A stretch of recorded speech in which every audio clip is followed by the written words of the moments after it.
Birds of feather flock together.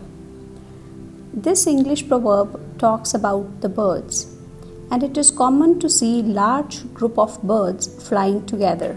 They feed, move, and flock together. We cannot see a sparrow in the group of pigeons. Similarly, there are no eagles in the flock of ducks. What this actually means is that we tend to associate with those who share similar interests or values. We all have seen flocks of birds flying together in close formation in the light blue skies. You cannot force a different kind of bird in the same group type.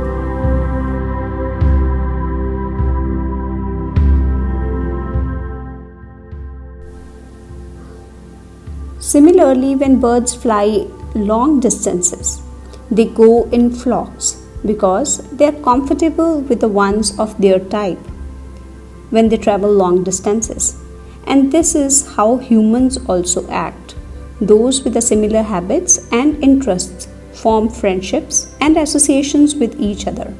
So in order to have lasting friendships, you have to choose people having similar character and outlook. Only then you can accompany them in the long run. Nowadays, young boys and girls try to fit into a group where they don't even belong, and without realizing that these friends are actually consuming most of their energy. Not only that, they are dramatically influencing our beliefs, our habits, or even our behavior. If we hang around the people who gossip, we become just like them. We in many ways become the people we associate with.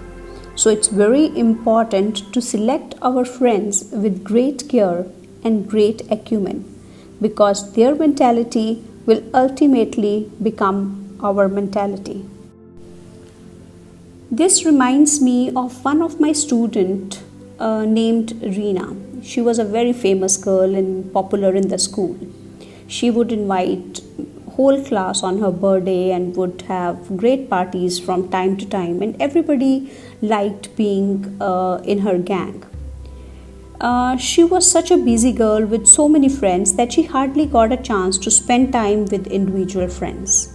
But suddenly, one day, everything changed. It was Friendship Day. Everybody was busy celebrating by exchanging gifts and bands. I also gave a simple task of drawing 3 pictures and gifting it to their best friends. Everyone got busy. Even Reena made 3 pictures and gave away to 3 girls from a big crowd of her friends. But the sad thing was, she did not get back even one single picture in return.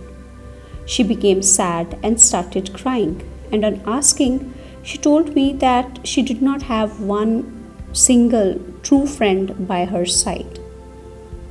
This is what happens with most of us. We have hundreds and thousands of our friends on Facebook and social media. But who is actually by our side in good or bad times is the one who is our true friend. You cannot be everyone's friend, and we don't have time for everyone. It's possible to have only a few friends. Others will just be your acquaintances and not your close friends. You can have higher quality friends or less quality but more quantity friends, just like Reena. Now, what is the procedure, or what is the way of finding good friends, or to know these friends are good for us or not? Think of the last 6 months when you have shared something with your friends. Were they happy for you? Or if they are good friends, they will mirror and match that excitement with you. Someone who's not as happy for you will come with the dream killer questions. So the people we surround ourselves will dramatically influence our beliefs, our behavior, our habits. And if we hang around them, or if we hang around with the marathoners, there's a great chance that we will get fit. we in many ways become the people we associate with. So, staying aware is a good starting point. See which people in my life are de energizing me, which people in my life are actually fueling my rise in my life, which people in my life are toxic, and which people in my life are actually positive. Deleting the energy vampires from our life is the best way to succeed. Now, think of the 100 people you have been associating. How many of them mirror and match your interests? How many of them are working hard for getting good marks, becoming world class? How many want to live a great lifestyle? How many want to serve humanity? Well, you'll be shocked that the people we are trying to fit in are busy gossiping, complaining, watching TV, or finding what the next door neighbor has done, or wasting time on trivial issues. So, we have to first ask ourselves, who do we want to be?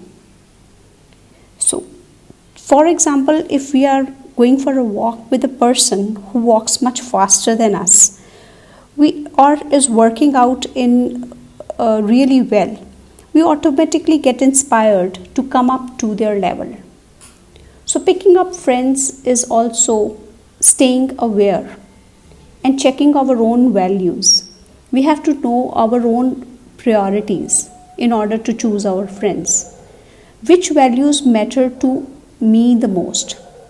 Then I go and spend time with those people who help me improve upon me and they do not drain my energy.